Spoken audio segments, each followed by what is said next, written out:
OPEC cutting oil production could have impacts on gas prices here in the U.S. Joining me now to talk about that is Patrick DeHaan with Gas Buddy. So thank you so much for being here with us today.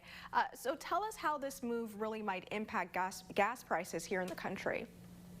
Well, as we already know now, OPEC has cut production. Even preceding that, the oil markets had been hearing echoes that this was going to happen. And on that news, after falling to $77 a barrel, oil prices promptly shot right back up today to about $93 a barrel. So unfortunately, as oil prices go up, we all know gas prices tend to follow. And so I expect the national average and most areas of the country will likely see gas prices rise anywhere from 10 to 30 cents a gallon over the next couple of weeks.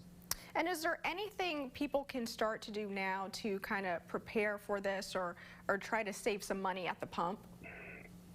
Well, I always tell people to shop around whenever you fill your tank, regardless if prices are going up or down. Shop around, use an app like Gas Buddy or Google or Waze to find those lower prices. Try to drive a little bit more fuel efficiently. If you're living paycheck to paycheck, slowing down can basically boost the amount of miles per tank you get. And how long might the increase last?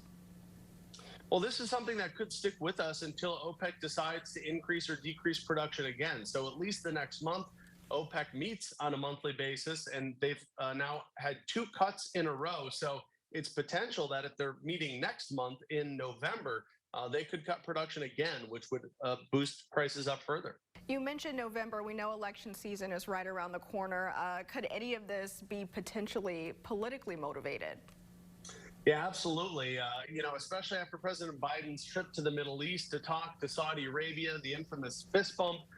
Since then, Saudi Arabia has pushed OPEC to cut production several times. So you have to wonder if things didn't go well. And part of this certainly could be politically motivated ahead of the midterms.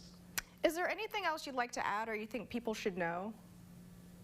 Well, I think for now, the volatility is likely to continue for the next few months into next year as well. Keep in mind, I think prices will go down eventually by the end of the year, and they will spring forward again in spring, as they always tend to do. Next year, again, could bring a very volatile year to the pump. All righty. Thank you so much for being here. I appreciate it. My pleasure. Yeah, and for more information about gas prices, visit gasbuddy.com.